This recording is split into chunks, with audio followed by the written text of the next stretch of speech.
good afternoon everyone. Welcome to our video. Recently we have a project or PMS on the car, which is the Honda Pilot 2011. So all in all, parts and labor is 1,009. Bali, regularly, ano to, mga $2,000. So, naka-discount tayo na almost 50%. So, what they take off on our Pilot is the belt for water pump, timing belt, and then timing tensioner, and then coolant ang nilagay nila. So, bali yung timing belt service ay dito gagawin yan. Nakatago doon sa pinakailalim. You can see they mark it green, that means they took that apart. So dyan sa all the way from there. Yan yung timing gear 1, tsaka yung timing gear 2 dito sa kabila.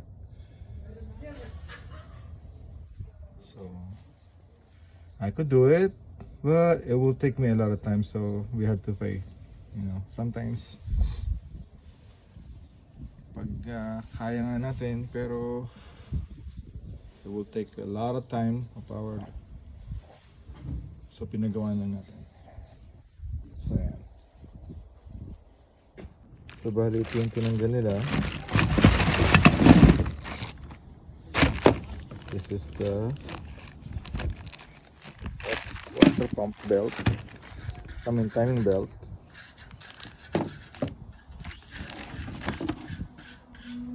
Yung drive belt natin ito.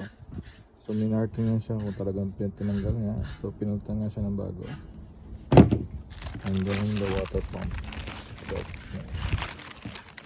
So pwede pa sana to. So nasa loob ko ng makina. So for one project na lang,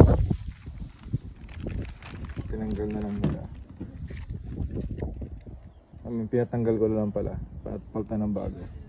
And then itong tensioner, so ito yung nagkukos na slacking din sa ating water pump belt or timing belt. So as you can see, dapat yung mapipindot mo siya, so stuck na siya. So by the way, every 80 to 100,000 miles papalitan nyo ito lahat. So this one is my second time napapalitan ang timing chain and belts. Yun lang. Have a nice day. Bye.